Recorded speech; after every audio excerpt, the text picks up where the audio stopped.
Hi everyone, and welcome back to the channel and this video, which is the first in a small series of little videos I'm going to do on the new dispositions for the new edition, 11th edition of Warhammer 40,000. So what I'd like to do is talk about the dispositions and the primary missions that they unlock or actually impose on you as the player.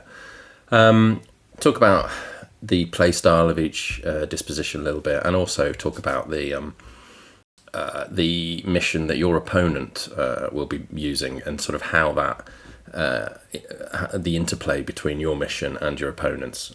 Just see if there's anything interesting there, and then also probably just highlight a couple of the main detachments and armies that you'll come up against when you play each of these primary missions, or each of these dispositions, I should say. So we're going to start with the green one. They're all colour coordinated, as you will know, if you followed any videos really on this subject. The first one is Take and Hold. And there we have the missions set out for us. So, the first one is kind of nice and easy. It's the mirror match. So if you are playing Take and Hold disposition, you'll be, and your opponent is also playing Take and Hold, you will be playing Battlefield Dominance. And so just to talk about Take and Hold, what kind of play style does this open up for you? Well, it's a board control style, really. It's about, as the name suggests, really taking objectives and holding on to them, and taking ownership of sections of the board, preventing your opponent from doing so. So that's the kind of style. So you want sort of durable units, things that can sit on objectives, take objectives and survive. The kind of weakness of this sort of play style will be armies that can outmaneuver you, the highly mobile, fast armies that can get onto the objectives, and outscore you just through having more OC on the point than you've got.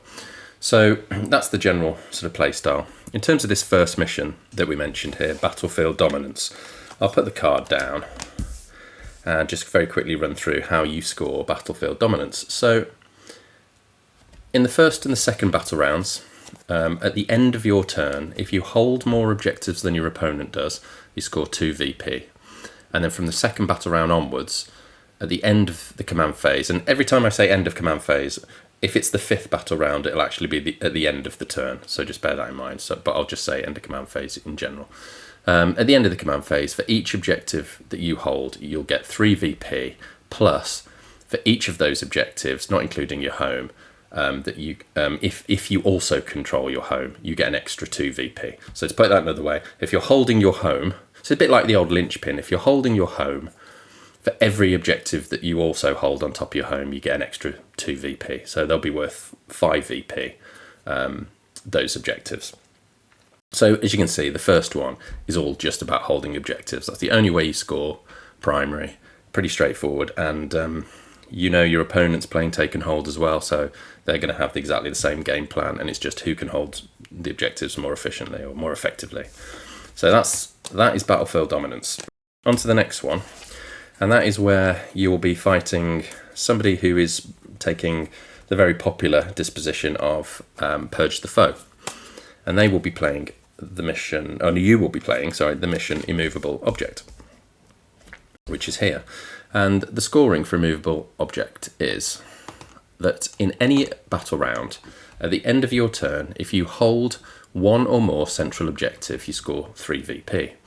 And then from the second to the 4th battle rounds, at the end of your command phase, for each objective you hold that isn't your home, 5 VP. And then from the 5th, just in the 5th battle round, at the end of your turn, for each objective that you hold that's not your home, 5 VP. So you'd be looking to score sort of 20, 25 points right at the end there. Again, this is about, as you know, this is going to get repetitive, but again, it's about holding objectives and holding more than your opponent. The little difference in this one is that there's an emphasis on holding central objectives, because, as I said, in any battle round, if you hold one or more of the central objectives, you get an extra 3 VP. So with your opponent looking to come and table you, probably playing Purge the Foe, it's allowing you perhaps to not spread your forces out too thinly and to try and create a space in the centre of the board and just try and claim the centre of the battlefield. If we look at the mission that your opponent will be playing, that is Unstoppable Force. An Unstoppable Force is at the end, in any battle round, at the end of the turn, if one or more enemy units are destroyed this turn, they will score 3 VP. And from the second battle round onwards, at the end of the command phase, for each objective held that isn't their home, they'll score 4 VP. And then at the end of the turn, if they hold one or more objectives that they did not control at the start of the turn, not including their home, they'll score 3 VP. And then at the end of the battle, if they hold one or more central objective, they'll score 5 VP. So there's that interplay, that sort of mirroring of the conditions, the win conditions there, with the emphasis on central objectives again. Yeah, I mean, for Purge the Foe, there will always be an emphasis on killing. So again, it's you score for killing, but here it's mixed in. Here you also score points for holding objectives, particularly the central objectives at the end of the battle. So it's going to be a massive fight over the centre, really, I think, this matchup. Moving on to the third one, if you're playing a Disruption opponent, as Taken Hold, you will be playing Determined Acquisition. There's Determined Acquisition. Now, the scoring for this one against a Disruption opponent is that in any battle round, at the end of the turn, each objective that you hold that you did not hold at the start of the turn, not including your home, you score 2 VP. So not big scoring there, but then from the second battle round onwards, at the end of your command phase, each objective that you hold, you'll get 3 VP, and then plus, for each of those objectives that's in your opponent's territory, you get a plus 3 VP. So again, all about holding objectives. If you hold objectives, you score 3 VP. If you hold objectives in your opponent's territory, in your opponent's half of the board, they'll be worth 6 in total. So you're trying to, again, take objectives and hold them, but here the emphasis is on pushing forward and being more aggressive and holding the objectives in your opponent's half of the battlefield. Your Disruption opponent will be playing a mission called Death Trap, and there's an action that they will be looking to do to put down operation markers. So the action is to make an action within one of their within an objective with one of their units, or within a terrain area that isn't in their deployment zone. This action completes immediately. They will put an operation marker down, and that terrain piece will essentially be trapped. They then score every battle round at the end of their turn for each terrain area that is trapped in this way. They'll get 2 VP, and then in addition to that, for each of those terrain areas that's also an objective, they'll score 3 VP. In addition to that, in any battle round at the end of their turn, if one or more enemy units that started the turn within a trapped terrain area were destroyed, they'll score 3 VP, and from the second battle round onwards, at the end of their command phase, if they hold one or more objectives, not their home, they'll score 4 VP. So the interplay there is that you, as the Taken Hold player, are trying to get onto objectives, and you're trying to push forward and take the objectives in your opponent's terrain area, or territory, I should say.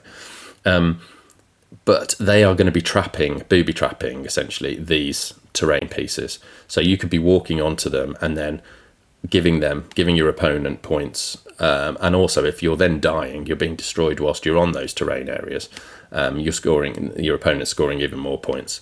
And then ultimately, at the end of the game, it's going to be sort of who's left standing, holding more points than the other. So I think those two missions work quite nicely with each other as well, as most of these ones do, really.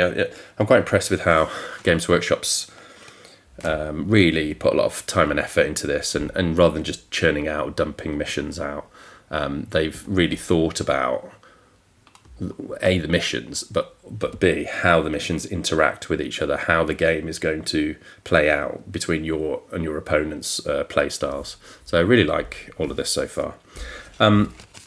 If you're Taken Hold opponent and you're playing somebody who's running the reconnaissance disposition, you will be playing a mission called Purge and Secure, which is there.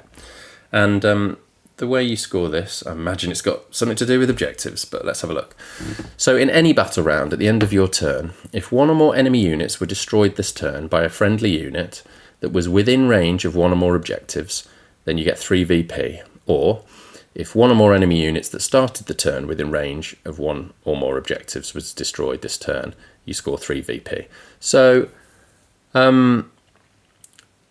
here the emphasis is more on killing, and it's can you kill units either with your friendly units that are on objectives, or can you kill enemy units that started on objectives.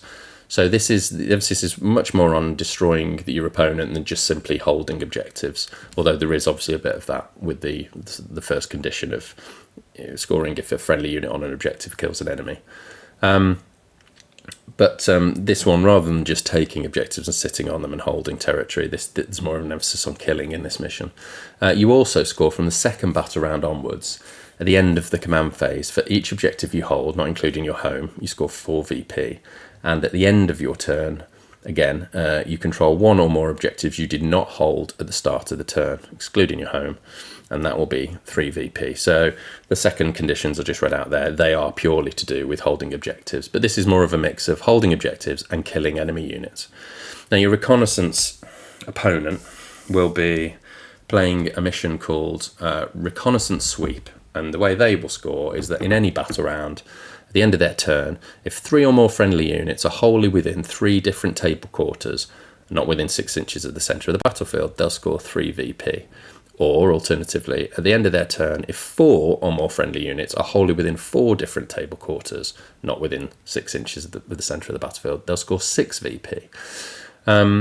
Then any battle round, at the end of their turn, for each enemy unit destroyed, you get an extra 1 VP.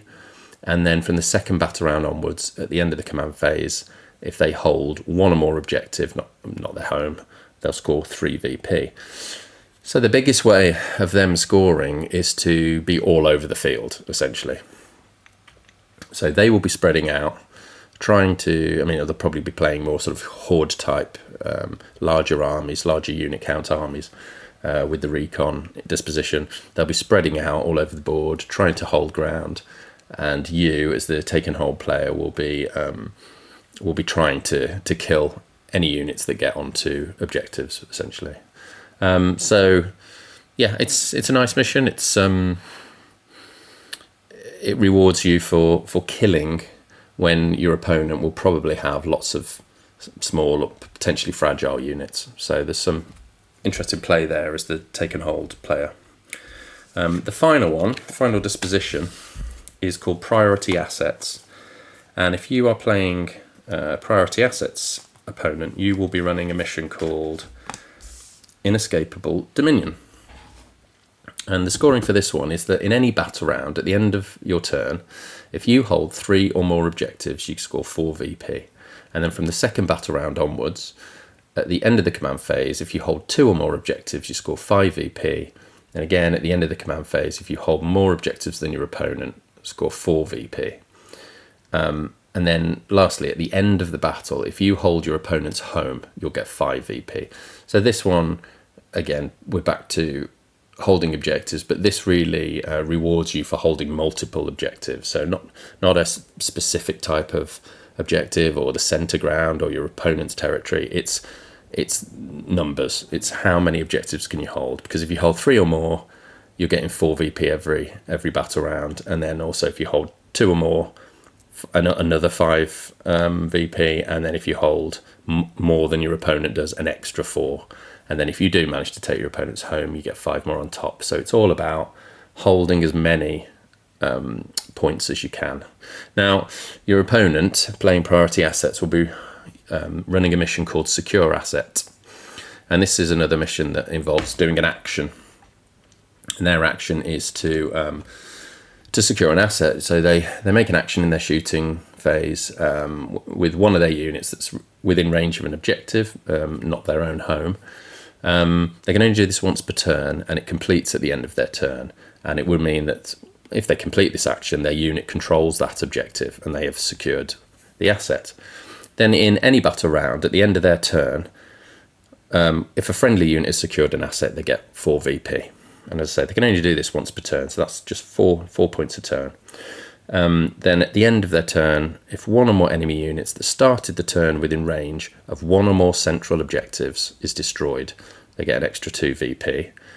And then from the second battle round onwards, at the end of the command phase, if they hold one or more objectives, not their home, 4 VP. And also at the end of the command phase, if they hold 3 or more objectives, they get 4 VP.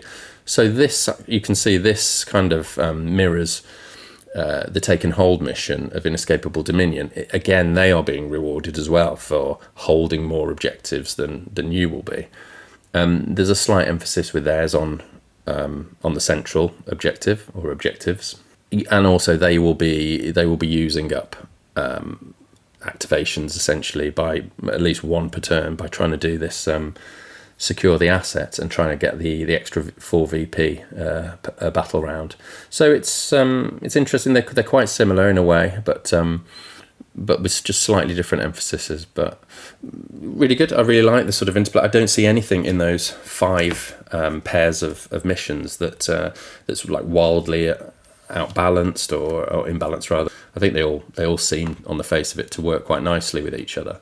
So just lastly, moving on to the sort of armies you're going to face if you come up against a Take and Hold player. Let's put it that way around. So the popular, or the powerful, I should say. We don't know what's popular yet, but it would look, going on the sort of the detachment point cost at least, it looks like the powerful Take and Hold armies will be things like Custodes, Talons of the Emperor, the Guard Combined Arms, Blood Angels Liberator Assault Group, Death Guard Virulent Vectorium, Genestealer Cult Invasion Fleets, Imperial Knights Questoris Companions, Necrons have got Awakened Dynasty and Canoptic Court, Warhorde for the Orcs, and the Space Marines have Armoured Spear Tip and Ceramite Sentinels.